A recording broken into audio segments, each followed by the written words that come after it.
केंद्रीय अर्थसंकल्प हा सामान्य जनतेच्या हितासाठी माजी मुख्यमंत्री तथा खासदार अशोक चव्हाण सन महाराष्ट्र न्यूज नांदेड। नुकताच केंद्र सरकारने अर्थसंकल्प सादर केला असून या अर्थसंकल्पामध्ये सामान्य जनतेच्या हितासाठी असून विविध योजना, उद्योग,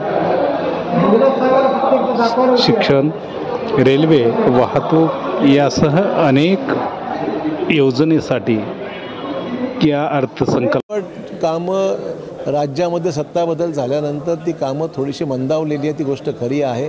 उर्वरित लागणारा पैसा जो आहे, निधी जो आहे, तो मी ह्याच्या अगोदरसुद्धा राज्याच्या बांधकाम मंत्र्यांना बोललेलो आहे, त्यांना पत्रव्यवहारही केलेला आहे आणि मला खात्री आहे की ते पैसे अर्धवट कामं जी राहिली आहेत ती पूर्ण करण्याचे पैसे देतील।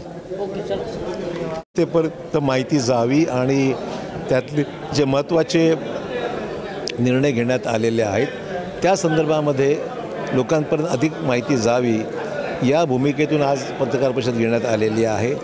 हा अर्थसंकल्प सर्वसमावेशक आहे। या ठिकाणी तरुण, महिला, गरजू आणि देशाचा एकंदरीत समतोल विकास व्हावा या अनुषंगाने देशाचे पंतप्रधान नरेंद्र मोदी यांनी जी विकसित भारताची कल्पना जी मांडलेली आहे त्या अनुषंगाने हा अर्थसंकल्प ही त्याच्या दृष्टीने पडलेलं हे महत्त्वाचं पाऊल आहे आणि त्यामुळे या अर्थसंकल्पाच्या माध्यमातून रोजगार निर्मिती, गुंतवणूक महाराष्ट्रात यावी, पायाभूत सुविधा अधिक निर्माण व्हाव्या, शेतकऱ्यांना त्याचा अधिक लाभ व्हावा। त्याच्यामध्ये आपण पाहाल की सपोर्ट प्राईससुद्धा अनेक ठिकाणी केंद्र सरकारने नुकती वाढवलेली आहे, त्याचाही बेनिफिट शेतकऱ्यांना व्हावा। अशा अनेक तरतुदी करण्यात आल्या आहेत। तरुणांना त्या ठिकाणी इंटर्नशिपसाठी सुद्धा पैसे देण्यात आले आहेत। त्याला ट्रेनिंग देण्याच्या बाबतीत 6,000 ते 10,000 रुपये महिला देण्याची तरतूद करण्यात आलेली आहे। ती योजना राज्य शासनाने होऊ घातलेल्या योजना, मग ती लाडकी बहीणची योजना असो, गॅस सिलेंडरच्या संदर्भातलं तरतूद असो, 7-7.5 HP पर्यंत विद्युत कुठल्याही प्रकारची आकारणी न करण्याचा निर्णय असो, तर मला वाटतं की राज्य सरकार महायुतीचं असो किंवा केंद्रातलं सरकार NDA सरकार असो, त्या दोघांच्या माध्यमातून देशासाठी प्रगतीच्या दृष्टीने एक महत्त्वपूर्ण पाऊल त्यात टाकण्यात आलेलं आहे आणि त्याचा लाभ जनतेपर्यंत पोहोचवणं ही आम्हा सर्वांची जबाबदारी आहे। लोकांपर्यंत अधिक माहिती व्हावी आणि त्याची अंमलबजावणी व्यवस्थित व्हावी महाराष्ट्रामध्ये या अनुषंगाने आजचे पत्रकार परिषद करण्यात आलेली आहे। सर, ते खालचा जमिनीचा विषय झाला होता 60 वर्षापूर्वी इनामी जमीन संदर्भात नांदेडच नव्हे तर संपूर्ण मराठवाड्यामध्ये मदतमात आणि खिदमतमास पद्धतीची जमिनी आहेत की ज्या जमिनीवर गेल्या 30-40 वर्षापासून लोकांचं वास्तव्य आहे। त्यामुळे त्या जमिनीत झालेले व्यवहार हे नियमित व्हावे, कारण त्या लोकांना परवानगी, बांधकामाची परवानगी मिळत नाही, खरेदी विक्रीचे व्यवहार होऊ शकत नाहीत।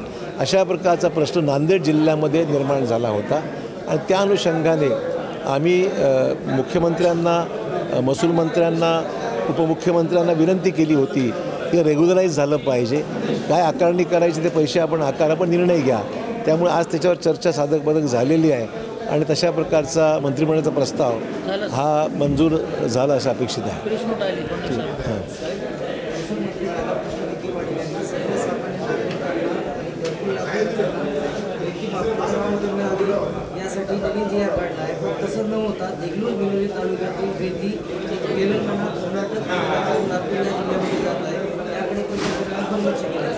आम्ही त्याच्यामध्ये लक्ष देऊ आणि अशा प्रकारचे गैरप्रकार जर होत असतील तर जिल्हाधिकाऱ्यांना सांगून त्याला प्रतिबंध केला पाहिजे।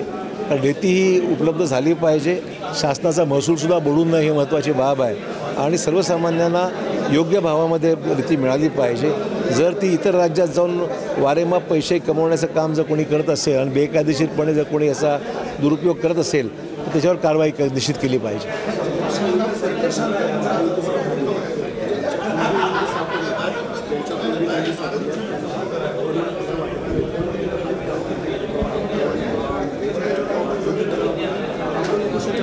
मला वाटतं हे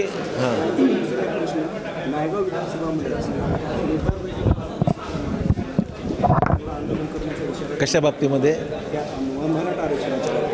मराठा आरक्षणासंदर्भामध्ये जे गैरसमज आहे ते खऱ्या अर्थाने दूर झाले पाहिजेत। लोकांनाही सांगण्याची गरज आहे किंवा समजण्याची गरज आहे की 10% आरक्षण महाराष्ट्रामध्ये लागू झालेलं आहे नोकरी देण्यामध्ये सुद्धा मग ते MSCBची असो, पोलीस भरती असो, या सगळीकडे जाहिरातीमध्ये 10% SCBCला नोकऱ्या देऊ लागल्या. ती प्रक्रिया सध्या सुरू आहे. राज्यामध्ये ॲडमिशन्ससुद्धा देण्यासाठी 10% आरक्षण देण्यात आलेलं आहे.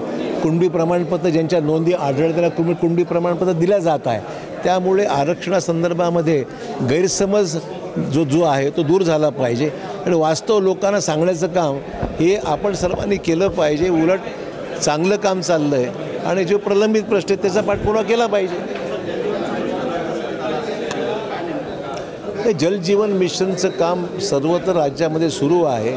मग त्याला गती देऊन ज्या कामाला पूर्णत्वास नेणं महत्त्वाचं आहे.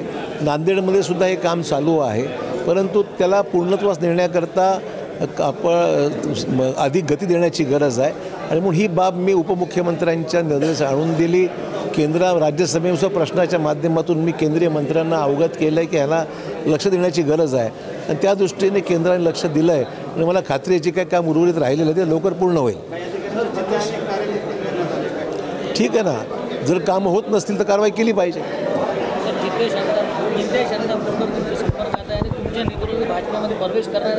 मला माहीत नाही असे कुठल्याही अशी कुठली चर्चा माझ्याशी झालेली नाही.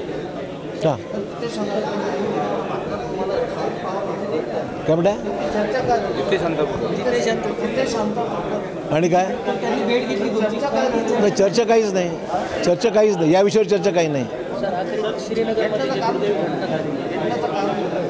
अनेक वेळा भेटतात ना, अनेक लोक मला इतर पक्षातली भेटतात, काँग्रेसचे जुने सहकारी भेटतात, त्याचा काही प्रॉब्लेम नाही. त्याला काय प्रॉब्लेम कशामुळे नाही असं आहे की जे मी ऐकलं आणि वाचलं आज वृत्तपत्रामध्ये ही बाब अतिशय गंभीर आहे.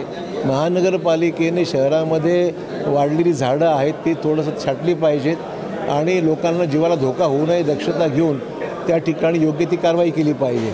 अशा कारणास्तव राज्यामध्ये मृत्यू मुंबईमध्ये घडलेले आहेत.